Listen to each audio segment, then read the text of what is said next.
নবী বলে, ও মা মা মা, আপনার সন্তানটা কবরের মধ্যে আযাবে আছে। এই কথা শুই না আপনি হাসলেন কেন? এবার মহিলাটা ডাক দিয়ে, নবী গো আমার, ও মায়ার নবী, আমি কেন হাসি জানেননি? এই পোলাটা আমার পেটের মধ্যে ছিল, আমার বড় স্বপ্ন ছিল যেদিন ভূমিষ্ঠ হইব আমার বেহুশ বানায় ফেলাইছি, সন্তান কুলে লইয়া হুঁশ ফিরে পাইলাম। ইয়া রাসূলুল্লাহ, নবী গো, তিলে তিলে দুধ টুধ খাওয়াইয়া, তিলে তিলে মানুষের মতো মানুষ বানাইয়া চাকরি পর্যন্ত নিলাম। মনে বড় স্বপ্ন ছিল আমার পোলা তাগড়া জোয়ান থাকবে, আর আমি বুড়া হইয়া গেলেও শেষ বয়সে আমার পোলা আমার দেখে রাখবো। এই চিন্তা ভাবনা কইরা আমার জীবনে যা ছিল সব ব্যয় করে দিয়েছি। কিন্তু আমি যখন নিষ্কর্মা হয়ে গেলাম, আমি যখন আগের মতো কাজ করতে পারি না, আমি অসুস্থ হয়ে পড়লাম। অসুস্থতা হওয়ার কারণে এক হলো অসুস্থতার ওষুধের দরকার, 2 নম্বর হলো টাইম মতো খাওয়ানো ভালো করে পাই না। অথচ আমার সন্তানটা প্রতিষ্ঠিত ছিল, কিন্তু আমার সন্তানটাকে এত কষ্ট করে বড় করলাম, কিন্তু আমার পোলা আমার খবর নেই নাই। ডব্লিউবি সিতু সুন্নি চ্যানেলের তরে বন্ধুরা রে আমায়, ও যুবকের দল, আমি হাদিসটা বললে ওয়াজটা ভালো করে বুঝবেন। এরপরে কবরের মধ্যে 2 জন জিগাইব, মা কুনতা তাকুলু ফি হাযা রাজুলিল মুহাম্মদ, নবী সম্পর্কে তুমি কি বলতে? এই দুনিয়ার মধ্যে চইলা নবী সম্পর্কে তুমি কি বলা বলি করতে? ফা আম্মাল মুমিন, কবরবাসী যদি মুমিন হয়, ইয়াকুলু, সে বলবে, আশহাদু আন্নাহু আব্দুল্লাহি ওয়া রাসূলুহু, আমি সাক্ষ্য দিচ্ছি রে তিনি হলো আল্লাহর রাসূল এবং আল্লাহর বন্ধু। ইমানদার হইলে উত্তর দিয়া দিবে মারহাবা কর না কেন? আমরা কি ইমানদার না বেঈমান? আরো বড় করে ইমানদার না বেঈমান? এরপরে ফায়াকালু, 2 জন ফেরেশতা ইমানদাররে বলবে, উনজুর ইলা মাকআদিকা মিনান নার, তুমি যেই জায়গাতে বসছো সেখান থেকে জাহান্নামের দিকে তাকাও। এবার জাহান্নামের দিকে তাকাবে। ও বন্ধুরে আমার, ও বন্ধুরে আমার, জাহান্নামের আগুন দেখাইয়া, কদ আবদালাকাল্লাহু বিহি মাকআদাম মিনাল জান্নাহ, আল্লাহ রাব্বুল আলামিন ওই জাহান্নামটারে পরিবর্তন কইরা আমার আল্লাহ সেটারে জান্নাত বানায়া দিবে। তাকে জাহান্নাম দেখাবার মূল কারণ হলো ফেরেশতারা বলবে, আজকে যদি কবরে নবীরে না চিন্তা তাইলে তোমার ঠিকানা হয়তো জাহান্নাম। নবীরে চিনার কারণে আমার আল্লাহ তোমার জন্য জান্নাত বরাদ্দ করে দিয়েছে।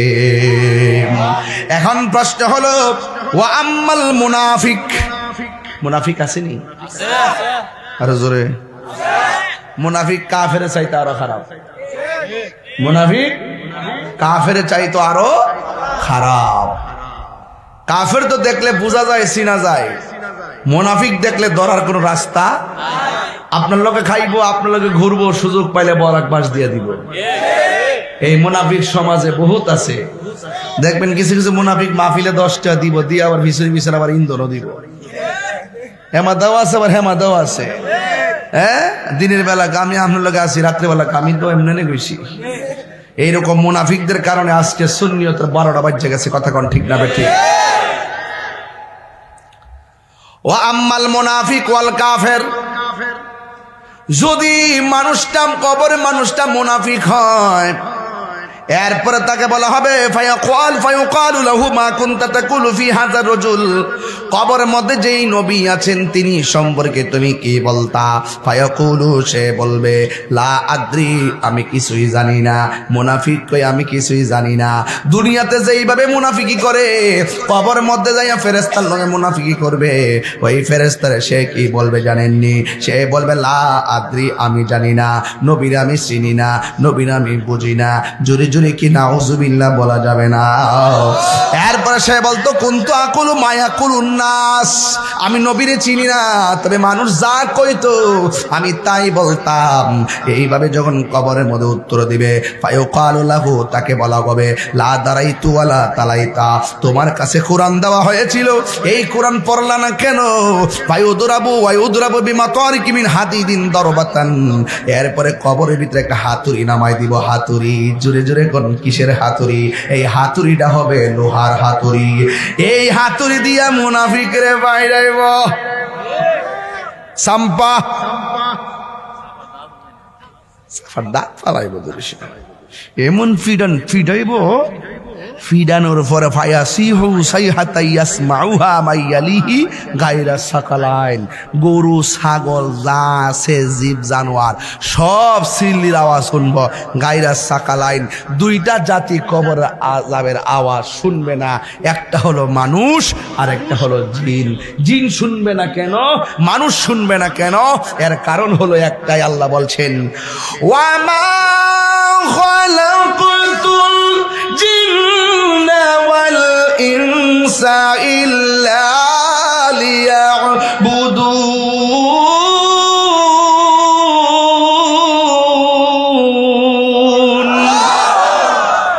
আল্লাহ পাক এই দুই জাতিকে কবর আযাব শোনার ক্ষমতা দিবে না। এই জন্য কারণ মানুষকে আল্লাহ সৃষ্টি করছে ইবাদতের জন্য, জিনকে সৃষ্টি করছে ইবাদতের জন্য।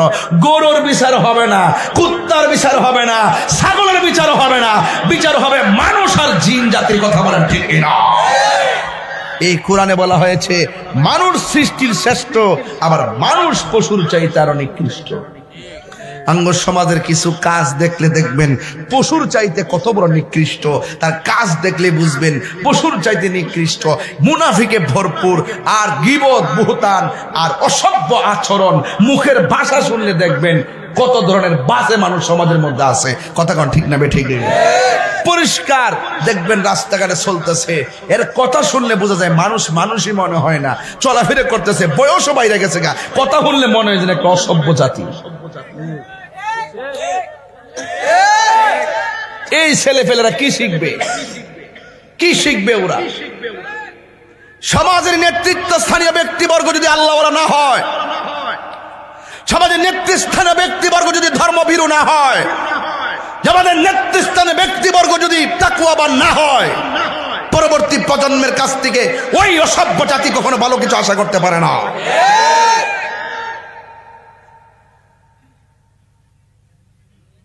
সমাজের ভিতরে সবচাইতে বেশি অসভ্য জাতি হলো সুদখোর। কথা কোন ঠিক না বেঠে? আর আমরা কি পাগল করছে সমাজে যে টেহা বেশি সুদ খাইলে খাইছে এর সভাপতি বানাই। এ সুদ খাইলে খেয়ে সভাপতি বানায়, এর থেকে টেহা আনতিব। দরকার হয় আম গাছের তলে নামাজ পড়বো, এর ফলে সুদ করে টাকা দিয়া মসজিদে টাইলস লাগাইতাম না। কথা কোন ঠিক না বেঠে?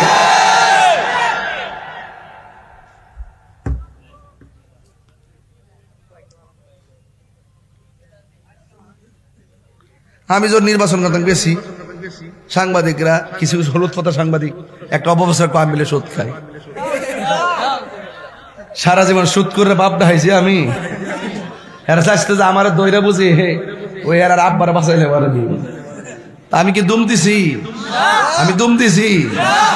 আমি তাহির হুজুর, যেটা কই হিসাব মিলাই করি, যা করি হিসাব মিলাই করি। সাবধান কইয়া দিলাম, গায়ে ফেরা ঝগড়া করতে আইও না। তাহিরি সাইরা দেই বেড়া না কিন্তু। সুদ খাওয়া কি হালাল না হারাম? আরো বড় করে হালাল না হারাম? বিদেশ যাইতে পারো, অসুবিধা নাই, কিন্তু সুদ লাগায় যায় না। বিদেশ যাইবা কাম পাইতে না 6 মাস, শুধু ঢেয়া বাড়তাছে। হারামের মধ্যে কোনো আরাম। দরকারে মাছ মাইরা খামো। আমার অনেকে জিগা যে হুজুর, আরে বলা দিরে এই বেটা শহর এদিকে যা, মুড়ি দিতে এসে। আমার অনেকে হুজুর ওয়াজ যদি না করেন কি করবেন? আমি সিনজি সালাম, কোদাল দিয়ে মারি কাটুম, কারেন্টের জাল ফাইতে মাছ মারুম। আসলে করুম, বয়া থাকতাম না, বয়া থাকতাম না। এতে কি সম্মান কমে যাবো গা? আরে ভিক্ষা করে খাওয়া লজ্জা, কর্ম করে খাওয়ার নাম আদর্শ। আর কথা কোন ঠিক কিনা বলেন? কর্ম করতেইব। বাবা রে বাবা, সুদ খাইতে খাইতে গাল ফুলাই লাইছে। আর সুদ খাবো, আর সুদ খাবো, সুদ দিব, সমাজের মধ্যে কিছু সর্দার আছে, চোখ টিপ দেয় সর্দারি করে, রাত্রেবেলা ইটার থেকে খা, হিটার থেকে খা। সর্দার সর্দার মিল্লা জায়গা বলে তুই ধমক মারবি, আমি বাকিটা আমি খুব এই দেখবেন। হ্যাঁ, সুদের আয়াতটা কইতাম, আরে আরেকবার ফেসলা খাইছি, সুদের আয়াতটা দিয়া বলে কইতাম আহাল্লাল্লাহুল বাইআ ওয়া হাররামার রিবা।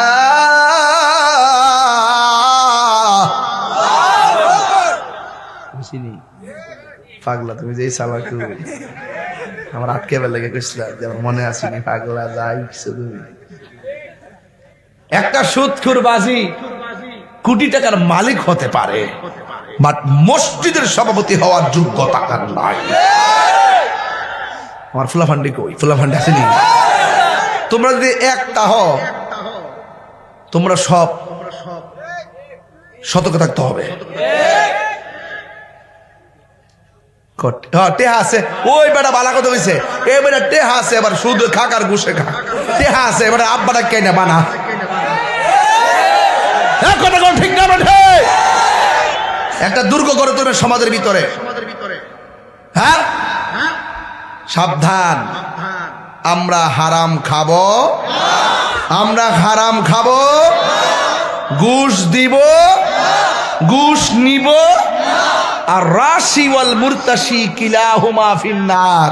যে ঘুষ খাইব, যে ঘুষ দিব, দুটোটাই জাহান্নামের আগুনে জ্বলবে। কথা বলেন ঠিক না বেঠি? তো ঘুষ কি খাইবেন না দিবেন? আরেকটা কথা, বাবা খাইবেন? সাফা সাফা বাইঙ্গা দিছে গো, আরে সাফা সাফা বাইঙ্গা কি অবস্থা।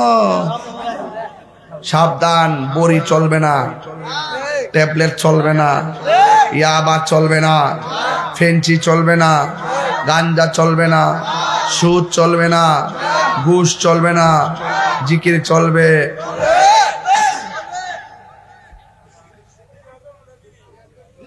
বিড়ি খাওয়ান চলবে, বেনসন শাহ, কি শাহ? বেনসন শাহ। এই বিড়ি চলবে না, যেটা স্বাস্থ্যের ক্ষতি করে এটা না খাওয়াটাই ভালো। কথা বলেন ঠিক না? যদি আমার কথা না মানেন তাহলে আকিস বিড়ি একসাথে 20টা মেরে দেন, দুদিন পরে করবেন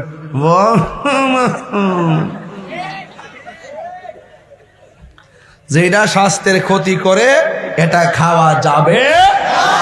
বুঝতে পারছেন? হালাল হারাম পরে কর না, তবে যেটা স্বাস্থ্যের ক্ষতি করে সেটা খাওয়া যাবে। সিগারেটের প্যাকেটে লেখা আছে ধূমপান মৃত্যু ঘটায়, ধূমপান ক্যান্সারের ঝুঁকি, ধূমপান হৃদরোগের কারণ, ধূমপান স্বাস্থ্যের জন্য ক্ষতিকর, ধূমপান মৃত্যু ঘটায়। এরপরে দেখ কেউ খা, কোম্পানিওয়ালার দোষ কি? বেড়া তো লিখি দিস আমারটা বালা না, খান কিনলে বেড়ার দোষটা কি তার?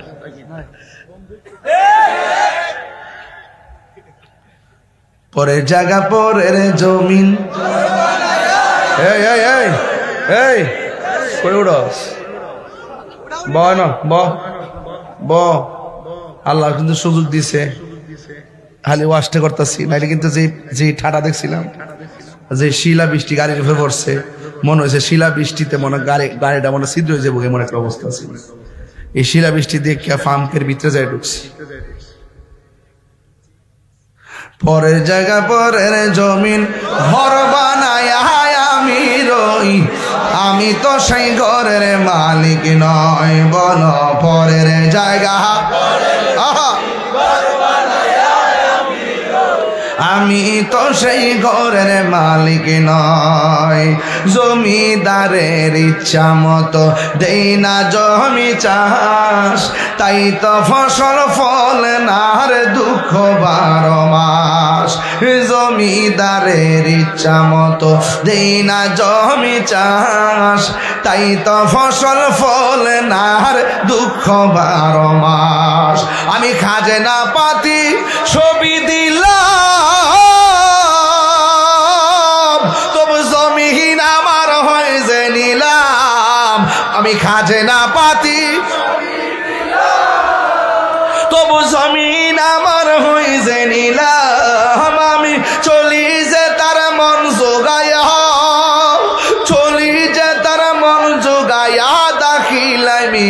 না সই, আমি তো সেই নয় বলুন পরের জায়গা পরের জমিন,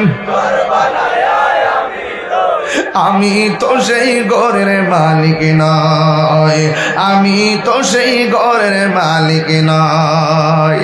সেই ঘরখানার জমিদারি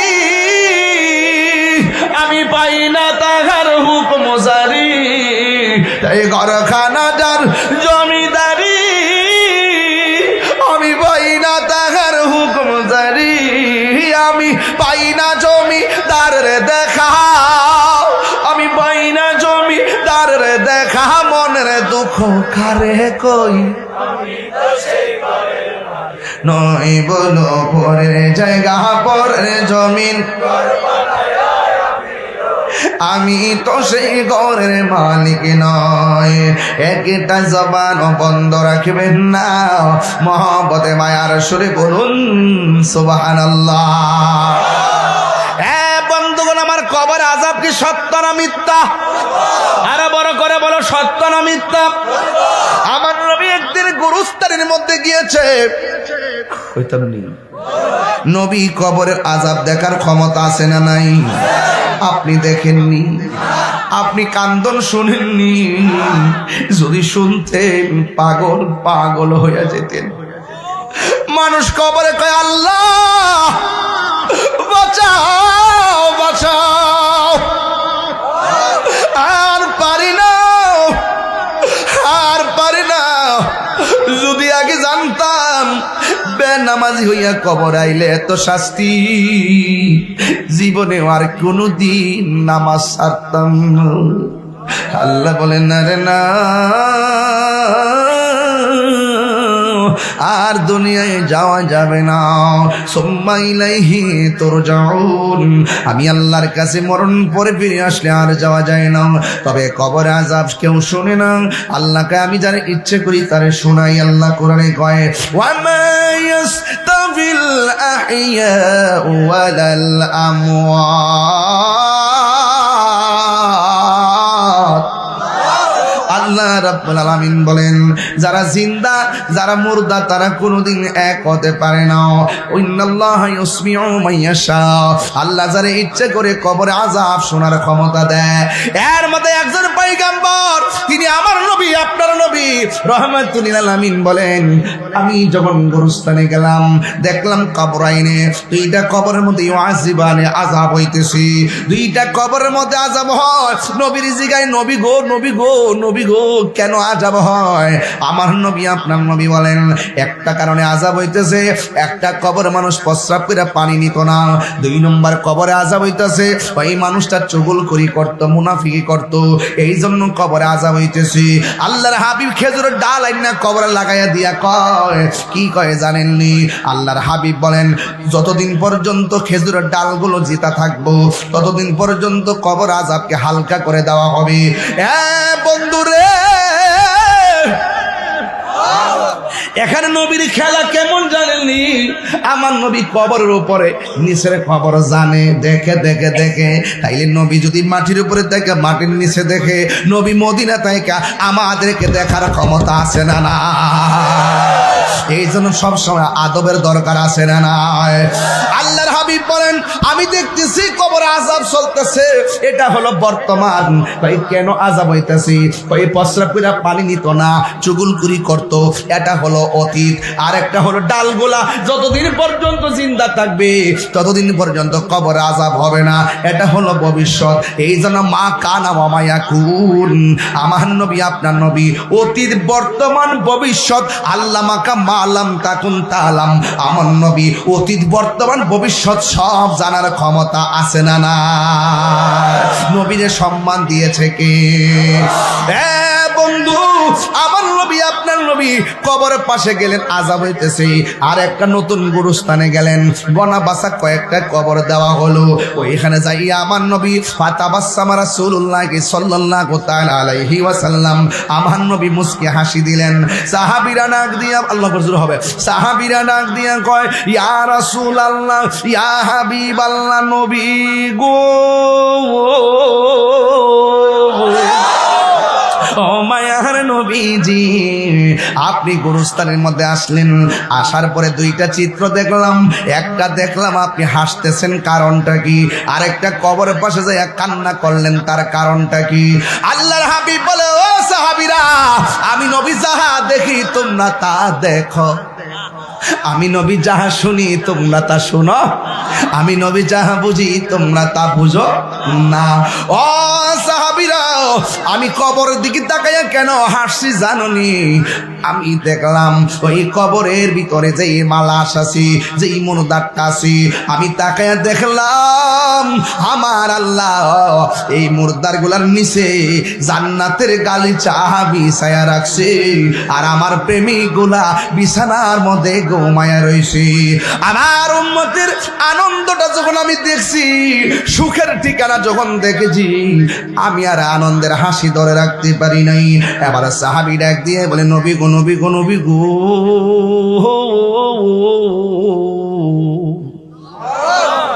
ও মায়ার নবী, দয়ার নবী, তাইলে একটা কবর দেখে তাকায়া কেন আপনি কাঁদলেন?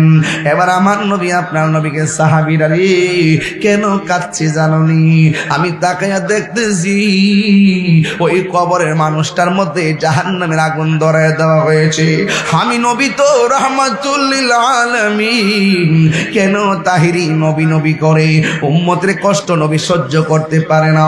পাথর আঘাত খাইয়াও নবী উম্মতের বলে না, ভালোবেসে নবীজিকে ভালো, নবীজিকে হৃদয় মাঝে ধরে রাখব, নবী নবী করে হে আর কত আমি কাঁদব, এই কান্দনে কবে জানি হবে সমাধি, কেন্দে কেন্দে চোখেরই জলে হয়ে যায় নদী, তোমার পাগল বলে লুকে মন্দ বলে, তোমার লোকে মন্দ বলে বলুক তোমায় ভালোবাসব, নবী নবী সবাই করে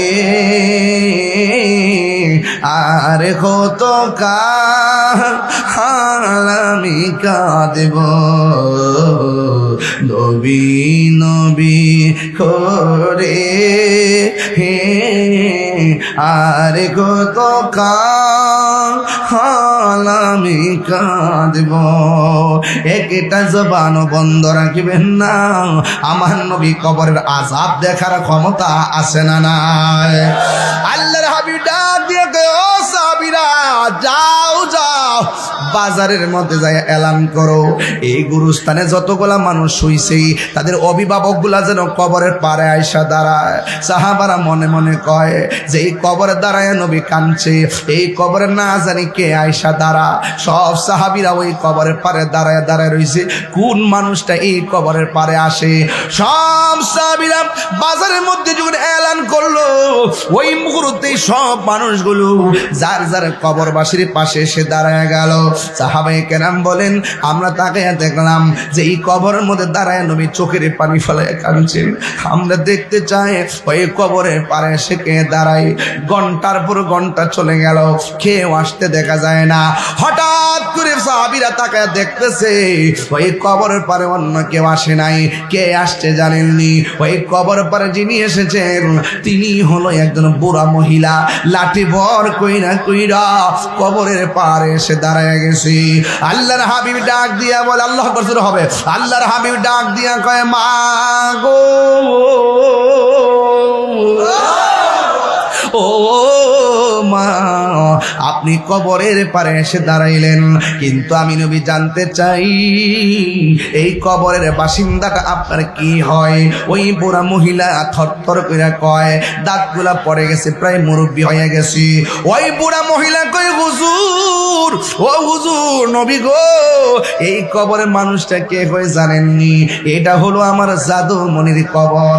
এবার নবী ডাক দিয়ে কয়, মা গো, আপনি জানেননি এই কবরের মানুষটা কেমন আছে? আমার ওই মহিলাটা ডাক দিয়ে কয়, ইয়া রাসূলুল্লাহ, নবী গো, কেমন আছে, ভালো কিনা মন্দ আল্লাহ এবং রাসূল ভালো জানে। এবার আমার নবী ডাক দিয়ে কয়, মা গো, আপনার এই কবরের মধ্যে যে আপনার সন্তান আছে, এই সন্তানটা বেশি ভালো না। এই সন্তানটার গায়ের ভিতরে জাহান্নামের আগুন লাগিয়ে দেওয়া হয়েছে। তাইলে বোঝা গেল কবরের মধ্যে জাহান্নামের আগুনের তাপ আছে না নাই? তার মানে বোঝা গেল কবর আযাব বড় ভয়ঙ্কর।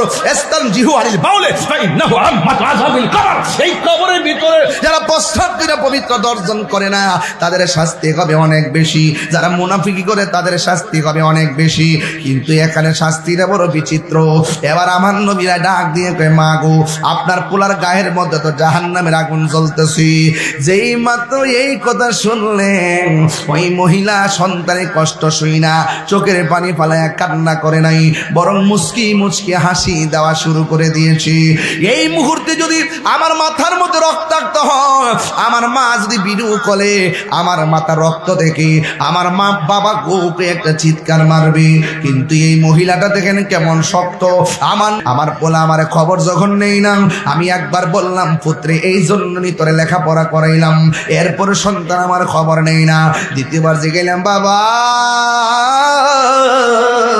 ও বাবা, আমি কিন্তু অসুস্থতায় চলতে পারি না, সন্তান কোনো খবর নেই না। আমার জ্বালাইতে জ্বালাইতে বুড়া বয়সে আমার কষ্ট দিতে দিতে আমার কষ্টের তাপমাত্রাটা একবার বিল্ডিং এর সঙ্গে লেগে গেছে, দেয়ালের সঙ্গে আমার পিঠটা ঠেকে গেছি। আমি আর হাতটারে আর দইরা রাখতে পারি নাই। এই হাতটাই একদিন উঠাইয়া ফেলছিলাম। আল্লাহ রে কইসলাম, আল্লাহ, ও আল্লাহ, আমার পোলা আমার যেমনে কষ্ট দিতেছে, তুমিও তারে মরণের পরে কষ্ট দিও। আল্লাহ যে আমার দোয়াটা কবুল করছে, এই জন্য আমি হাসতেছি, এই জন্য আমি আনন্দ করতেছি। এবার শুনেন, আর একটা কথা শুনেন। এবার নবীজি মহিলাটা ডাক দিয়ে কয়, মা গো, আপনি কি চান না আপনার পোলাটা ভালো থাকুক? কয়, না না, আমার জাদু মনে আমার কষ্ট দিছি, আল্লাহ যে আমার দোয়াটা কবুল করছে, আমি এতে আনন্দিত হয়ে গেছি। এরপরে আমার নবী তো রহমাতুল লিল আলামিন, আমার নবী আল্লাহর কাছে ডাক দিয়ে কয়, আল্লাহ, আল্লাহ গো আল্লাহ, এই মা তো সন্তানের জন্য বদদুয়া দিয়েছে, তুমি তো কবুল করে ফেলাইছো, কিন্তু এই বান্দারা তো আমার উম্মত। ও আল্লাহ, তোমার কাছে ফরিয়াদ করি, আমার নবীর মতন মুস্তাজিবুদ দাওয়া পৃথিবীর কোনো নবী রাসূল নাই। আমার নবী যদি বলে আল্লাহ দাও, আল্লাহ দিয়া দে। আমার নবী যদি বলে আল্লাহ বাসায় দাও, নবী আল্লাহ বাসায় দেয়। ঠিক আল্লাহর হাবিব বলে, আল্লাহ, এই মহিলাটা হাসতেছে, একটাবার কবরটার আলোক কইরা শুধুমাত্র আযাবটা মহিলারে দেখাইয়া দাও, শুধুমাত্র আযাবটা মহিলারে দেখাইয়া দাও। এই কথা বলার পরে রে বাবা, কবর দুইটা ভাগ হইয়া গেছে রে। এবার মহিলাটা তাকাইয়া দেখতেছে, এই কবরের মধ্যে তার সন্তানটা এমন জোরে চিৎকার মারতেছে। ও বাজিতপুরের বাবা, ওয়াজটা কি লেগে তুলছি জানুনি? তোমার মার খবর 10 দিন লও না, তোমার মায়ের খবর 1 মাস লও না। তোমার মা বড় রাগ, তুমিও বড় রাগ, কিন্তু 2 মাস পরে মারে কষ্ট দেওয়ার পর যখন বাবারা এসে বাবা কইয়া ডাক্তার দাও, মা কইয়া ডাক্তার দাও, এই পৃথিবীর মধ্যে একটা মানুষ 1000 কষ্ট পাইলেও বাবা ডাক্তার শুই না কষ্টের কথা বইলা যায়, মা ডাক্তার শুনলে সব ব্যথা বইলা যায়। এই মানুষটা হলো জনম দুঃখিনী মা। যখন কবরটা আলোক হয়ে গেছে, ওই মুহূর্তে মা যখন দেখছেন সন্তানটা চিৎকার মারছে, ওই মা আল্লাহর হাবিবকে ডাক দিয়া কয়, নবী গো,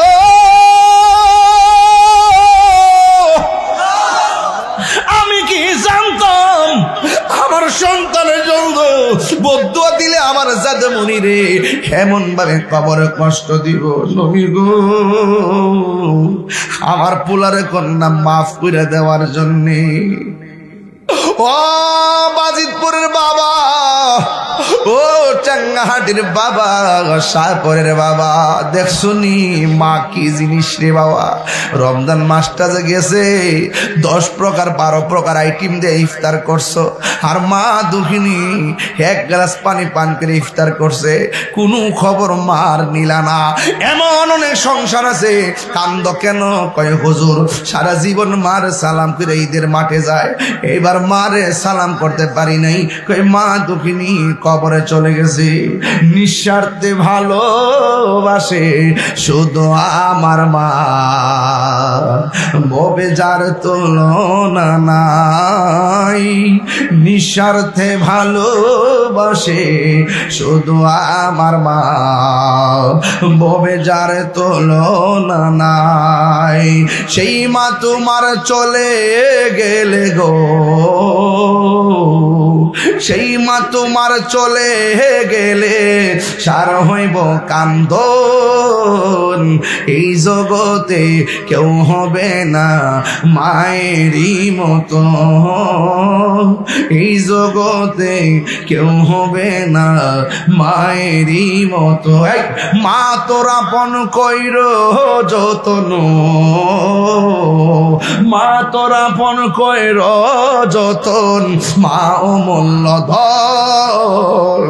এই জগতে কেউ হবে না মায়েরই মতো, এই জগতে কেউ হবে না মায়েরই মতো। দরজাটা খুলতে কে যায় ধোকা, মা বুঝি বলছে এলে নাকি খোকা। বুকের ভেতরটা নড়ে চড়ে ওঠে, চোখ বেয়ে জল নেমে আসে। শুধু মানে, শুধু মানে, শুধু মানে, শুধু মানে, জানি ফিরে পাবো না হারানো তিথি। বাবা শুধু তাহিরির প্রেমে বাঁধা স্মৃতি। বুকের ভেতরটা নড়ে চড়ে ওঠে, চোখ বেয়ে জল নেমে আসে। শুধু মানে, শুধু বাবা নেই, শুধু মানে, শুধু মানে। কেমনে মা একা একা করে পড়ে আছে,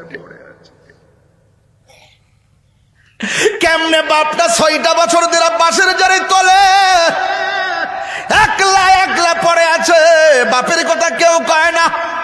আরে ফুট তোর লাগে তোর বাবা মেরুদণ্ড বেহা করে ফেলাইছে, নিজে খাই না, না খাইয়া পুলার জিব্বার দিকে তাকাইয়া তাকাইয়া 1 বেলা না 2 বেলা না 3 বেলা না রে, প্রতিদিন পর্যন্ত বাজার কইরা তোরে খাওয়াইয়া, কাপড় পরাইয়া, লেখাপড়া করাইয়া, বিদেশ ছড়াইয়া, মানুষের মতো মানুষ বানাইয়া, শরীর দ্বারা শক্ত বিরা বাপটা বুড়া হইয়া গেছে, আর আগের মতো লড়তে পারে না।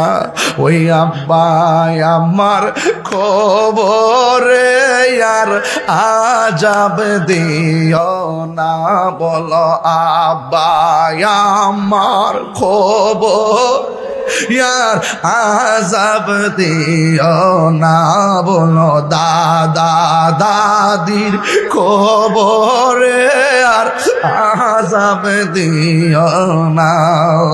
ওই এলাহি বড়ই পাতার গরম জলে সে গোসল আপনার করায় দিবে গো। 4 জনে 4 কান্দে লইয়া, বলো 4 জনে 4 কান্দে লইয়া নামাই দিও আপন বসত বাড়ি। হো এলাহি আমরা রে জীবনের কই দিন আছে বাকি। কি বাবা মনে আসেনি?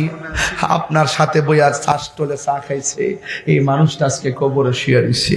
মনে আসেনি এই মাহফিলটা আজকে 21 বছর দিরা কত মুরব্বী এখানে বইয়া ওয়াজ শুনছে, আজকে মুরব্বী নাই, সব খালি, সব কবরে চলে গেছে। আমরা মুরব্বী শূন্য হয়ে গেছি।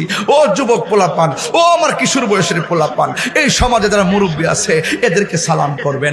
এই দেশে যারা মুরব্বী আছে এদেরকে একটা পাঞ্জাবি কিনা দিবেন। এখানে যারা মুরব্বী আছে সালাম কইরা কইরা পরীক্ষার হলে যাইবেন, মুরব্বীদেরকে দেখলে সালাম দিন। হয়ে গেছে আমরা। আরে বাপটা যদি লাতুর হইয়া ঘরের কোণার মধ্যে ফইরাও থাকে, ঘরটা ভর্তি ভর্তি লাগে। কথা কন না কেন, কথা কন না কেন? এই জন্য বাপটারে কোনোদিন কষ্ট দিয়েন না। যার দাঁত আছে দাঁতের মূল্য দেন, দাঁত না থাকলে বুঝবেন দাঁতের কত মূল্য। একটা কথা মনে রাখবেন, বাপ মা আছে একদম কিছু না করুক, বাপটা ঘরে আছে তো শান্তি। বাপটার মাঝে মাঝে টাকা দিয়েন, আব্বা 2000 টাকা দিলাম, আব্বা 5000 টাকা দিলাম, দেখবেন এই টাকা আপনারই আবার দিয়া দিব। এরপরে বাপটা গর্ব কইরা আরে লুঙ্গিটা কিনা দেন না ঈদের মধ্যে, দেখবেন সাদা লুঙ্গিটা কাপড়টাও তুলতো না, মাঠটাও ভাঙতো না, এমনি ফইরার দোকানে বইয়া বইয়া ঠ্যাংটা কাউরি দিয়া কইব কিও নতুন লুঙ্গি দি। বাপে তখন গর্ব করে কইব আমার মানিক মিয়া আনছে। কথা কি সঠিক বলতেছি আমি? আপনার বাপে কি আপনার কাছে 1 লাখ টাকা চাইছে, 50,000 চাইছে? চাই কি ওই 10 টাকা 20 টাকা 100 টাকা 200 টাকা 500 টাকা একটু নিয়মিত দিবেন। দেখবেন যারা বিয়ে শাদী করছেন হয়তো মানে দেওয়ার সময় বউরে ডরাইন, এরকম অনেক আছে যে আমার বউ নি কিছু কয়ালা। আপনি যদি ডরা নই তাহলে বউরে দেন 5,000 টাকা, গুফনে যায় আবার মারে দিলেন 5,000 টাকা। কোয়ার দরকার আছে? খবরদার। ওয়াজ কইরা গেছি না, খবর ওয়াজ। মা বাপের ওয়াজ কি করছি যে মা বাপরে কষ্ট দিয়া গেলে দুনিয়া তো বুকবো, কবরও বুকবো, হাসরও বুকবো। এই পৃথিবীতে একটা জায়গায় যদি আপনি কষ্ট দেন অ্যাকশন ডাইরেক্ট হয়ে যাব। এই মানুষটা হাত তুইলা যদি কলি বানাও সন্তান ওলি হয়ে যায়। যদি বলে আল্লাহ ধ্বংস করে দাও সন্তান ধ্বংস হয়ে যায়। 10 তলা বিল্ডিং এ থাকার নাম শান্তি না, মনের শান্তি বড় শান্তি। এখনো গ্রামের বাড়িতে থাকি, শুনে আমি যাচ্ছিলাম, যারা বাড়িতে গেছে দেখছেন না আমারে। এখন আমি গ্রামের বাড়িতে থাকি। আল্লাহ আমার যে তৌফিক দিছেন, এই সুযোগ আমার আছে, ইচ্ছে করলে গুলশানে আমি থাকতে পারি, বনানীতে থাকতে পারি কিনা? আমার মা বাপ গ্রামের বাড়িতে আছে, যা আছে পানির মধ্যে বিল্ডিং তুলছে। ওই যে বাপ মা দীক্ষা যাইতো, হেই এরপরে তো মাডা আমার টিনের কোটটা শান্তি লাগে রে ভূত ফুরা তাহে হিয়ানি নামাজ পড়ে দইরা টাইন না বাইন তো। এবার এতে খাফজন বইছে, ঈদুল ফিতরে সানডা উঠছে, সবাই সান উঠছে সান উঠছে। আমি আইসি বাড়ির থেকে আয়ে কইলাম যে আম্মা কু, আম্মা তো যে খাটের মধ্যে এতে কাপ বইছে আর খাটের মধ্যে আছে। পরে দৌড় দিয়ে কইলাম কি গো মুন্সির জি, এতে কাপের দিন তো শেষ হয়ে গেছে, বই রেছু কি লেগা কফুত্রে আমি সহাল বেলা আল্লাহ বাঁচিলে একবার ফজর ফেরে বাইরে মু। আমি কই না, বিধান হইল ঈদুল ফিতরে সাদ উঠবো, আপনি বাইরে যাবেন গিয়া, ঠিক আছে নি? কফুত বাইরে তো আমরা তো গরুই তাহন লাগে, কোন গরু একটু বন্দি করে না হবে না। আমার জিরে ডাক দিলাম, এ কই, এরপর ডাক দিলাম আমার ফুতেরে, রে ভূত দাদিরে বাইর কর। পরে আম্মাকে ফুত্তি কি তা শুরু করছো? না কোন বাড়ি তুই বাইরে তোমার বৌজি ফুটে যারা যারা আছে ঘুরে ঘুরে দেখবা। পরে উড়াইছি, উড়াই কইলে যে আম্মাকে নতুন শাড়ি পরো, সোহালে না শাড়ি পরবো ঈদের দিন, অক্ষণই পরবা। পরে সুকিস থেকে নিজে ঠান্ডা শাড়িটা বাইর করছে, নতুন শাড়িটা। পরে বয়তে গেলাম যে আমার সুন্দর করে শাড়িটা ফিন্দা দাও। পরে শাড়িটা লাগাইয়া রুমে রুমে ঘুরাই ঘুরাই দেখাইছি, এটার নামই সংসার।